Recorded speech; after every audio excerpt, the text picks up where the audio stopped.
Are you ever confused about people? Why do they say what they say and do what they do?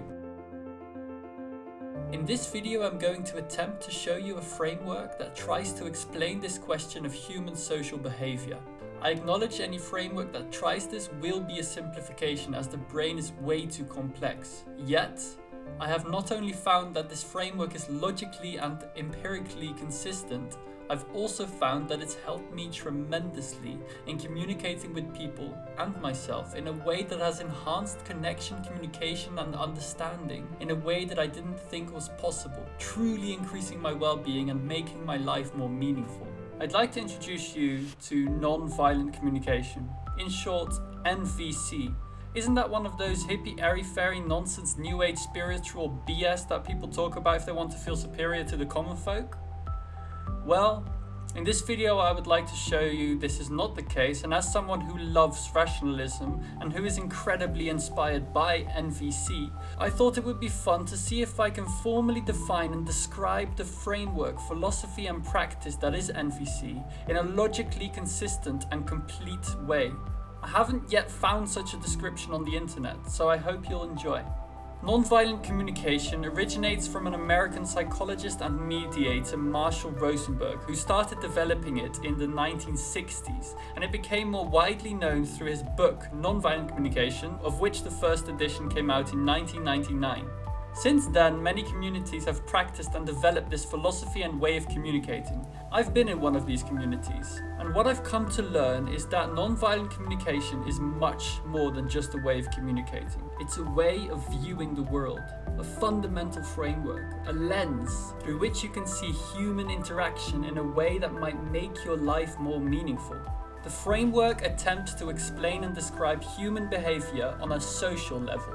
Note that this video is my perspective of NVC, which I have acquired after intensively practicing in NVC communities for over 4 years. I'm curious and excited to hear critique. The framework is as follows. Humans can be seen as agents who contain a set of abstract longings that they desire to fulfill or keep fulfilled, which explains the answer to the question why. Why are you going for a walk? Why are you sad? Why are you eating? It explains the reason they feel what they feel and the reason they choose what they choose. These longings are abstract and thus not directly related to a specific concrete strategy. These abstract longings are what we call needs. Though not necessary, needs in humans overlap tremendously. For example, need for food, connection, warmth, clarity, etc. So among humans, needs can often be called universal, though theoretically and maybe practically counterexamples exist. You might notice something. I mentioned needs are abstract, though food is a need and not abstract, right? Although food is not abstract, by definition the need for food is abstract. In this framework there is this assumption that there is this abstract longing.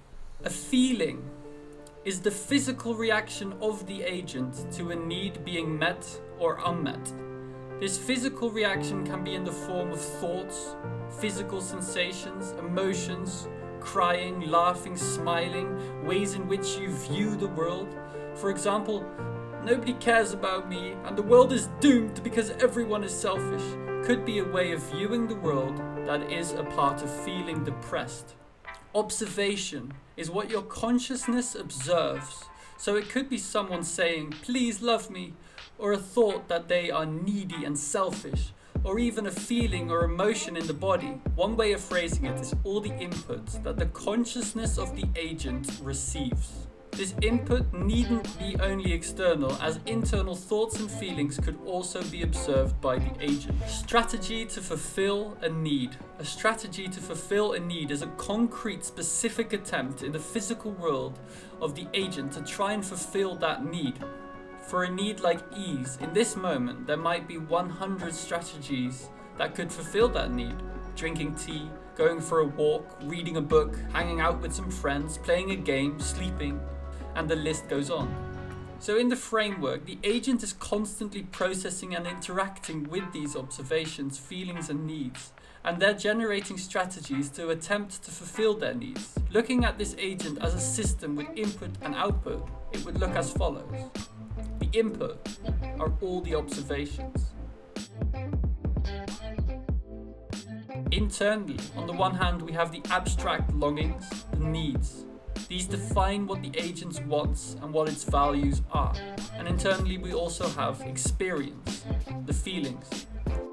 And the output of the agent are the strategies to fulfill needs, the choices, the actions, and the requests they make.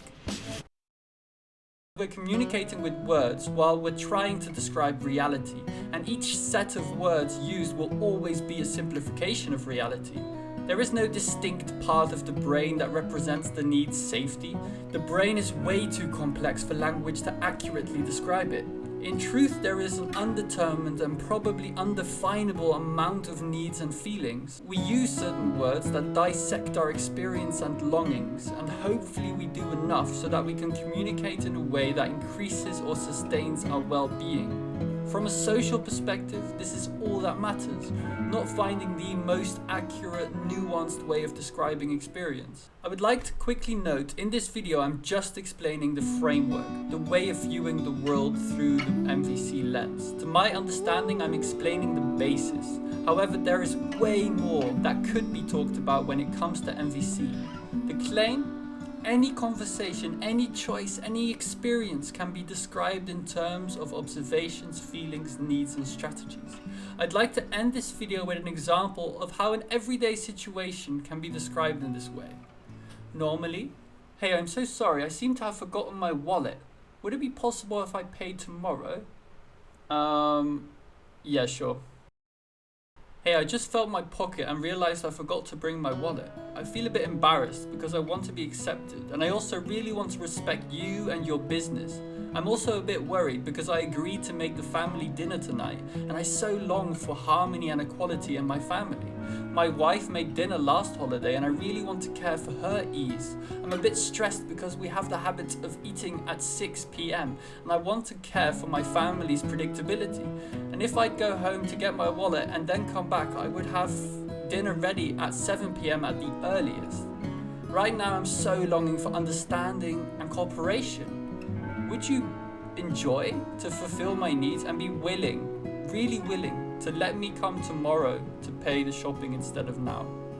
I imagine my boss getting angry at me if he finds out. I'm a bit worried because I really want to keep this job to be able to support my family. And at the same time, I also really want to care for you and your ease. And I really enjoy the idea of me being able to contribute to your life and us having some connection and cooperation through that. I also imagine the odds are very low my boss will find out. And so I have a lot of trust that I will be okay if I say yes. So, yes.